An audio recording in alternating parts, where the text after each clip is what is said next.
일상생활 중에 그 당뇨 때문에 가장 불편한 점은 어떤 게 있을까요? 이게 이제 전부 다 계시는 데서 얘기하기가 좀 쑥스러운데 저 귓속말로 저한테만.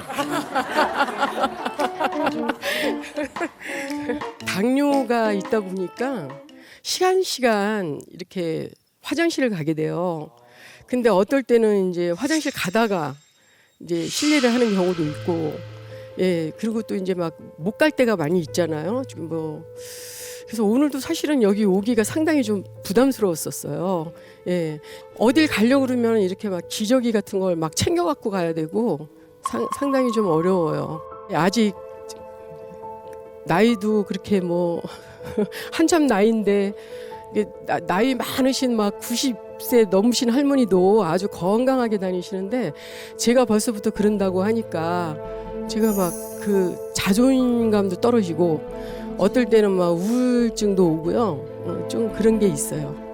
한수연 씨께 꼭 말씀드리고 싶은 게 있어요. 아까 저혈당이 왔다고 하셨잖아요. 그 고혈당도 조심하셔야 되지만 네. 저혈당도 조심하셔야 합니다. 네. 그러다가 갑자기 쓰러지실 수도 있고 더 큰 위험이 찾아올 수도 있습니다. 네.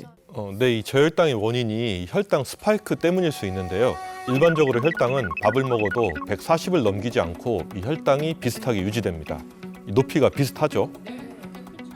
그런데 이 혈당 스파이크 그래프는 뭐야? 갑자기 혈당이 200까지 치솟은 게 보이죠. 식사 후 갑자기 혈당이 200까지 치솟은 게 보이죠. 그러더니 또 갑자기 훅 떨어지죠. 이렇게 혈당이 롤러코스터를 탄 것처럼 이 오르락 내리락 반복하는 것을 혈당 스파이크라고 합니다. 아, 이렇게 혈당 스파이크가 생기는 뭐 이유가 있을까요? 네, 이 혈당 스파이크의 원인은 이 불규칙한 식사, 과식, 당이 많은 음식 섭취, 수면, 운동 부족, 이 스트레스 등 다양하게 있는데요. 이 문제는 혈당 스파이크가 발생하고 난 다음입니다. 혈당 스파이크가 발생해 이 혈당이 확 올라가면 이 췌장에서는 급하게 이 인슐린을 분비해 혈당을 낮추려고 하는데요. 이 혈당이 급격하게 하락하면 그때 우리는 참기 힘든 피로감과 이 공복감에 또 먹게 됩니다. 그러면 또 혈당이 올라가고 이 악순환이 무한 반복되는 결과를 이제 초래하는데요. 그러면 인슐린을 만들던 췌장이 지치게 되고 이 혈당 조절은 점점 더 어려워지게 되는 거죠. 이렇게 혈당 스파이크가 반복되면 유해 물질인 활성산소가 몸속에 만들어지는데요. 이 활성산소는 우리 혈관벽을 손상시켜서 동맥경화, 심근경색 등 각종 심혈관 질환을 유발하게 합니다. 또 뇌혈관이 막히는 뇌경색이나 뇌혈관이 터지는 뇌출혈 같은 뇌졸중 발생률이 2배에서 6배 높아진다고 하는데요. 실제로 당뇨병 환자의 25%가 뇌졸중으로 사망하는 것으로 보고되고 있습니다.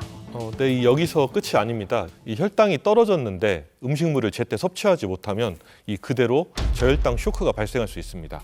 그런데 제 몸속에서 혈당이 올라가고 있는지 내려가고 있는지 알 수 있는 방법이 없잖아요.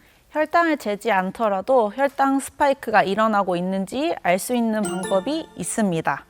전날 밤에 푹 잤는데도 극심하게 피로하거나 졸음이 쏟아진다거나 식사하고 얼마 되지 않아서 허기짐을 느끼고 그러면 혈당 스파이크를 의심해보고 병원에 가서 검사를 해보시는 게 좋습니다.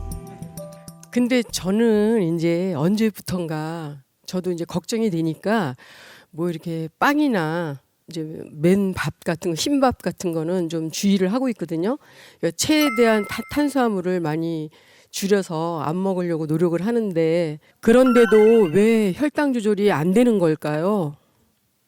한수연 씨께서는 당뇨에 걸리시고 체중이 늘었다고 하셨죠. 아, 네. 한 20kg 정도 늘었습니다. 혈당을 조절하고 싶으면 체중 관리도 같이 해주셔야 됩니다.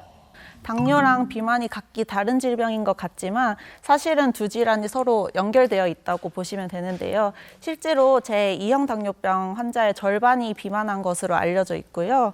당뇨병에 비만이 동반되면 당뇨병 관련 미세혈관 합병증과 대혈관 합병증의 유병률 그리고 사망률까지 증가한다고 합니다. 네, 보통 당뇨가 있으신 분들은 이 한수연 씨처럼 이 단 음식과 탄수화물을 줄이면서 관리를 하시죠. 이 당뇨 환자는 고혈당 음식도 주의해야 하지만 이 체중 관리를 위해 짜게 먹는 습관 역시 조심해야 합니다.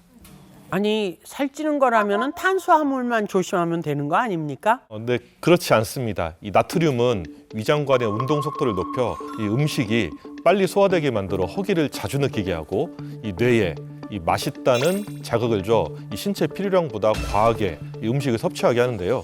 이렇게 남은 열량은 당연히 지방으로 축적돼서 체지방과 체중을 증가시키고 이 당뇨까지 유발하게 되겠죠. 실제로 하루에 나트륨을 8g 이상 섭취한 군은 이 나트륨을 2g 미만으로 섭취하는 그룹보다 이 비만의 교차비가 1.61배 높았다고 합니다.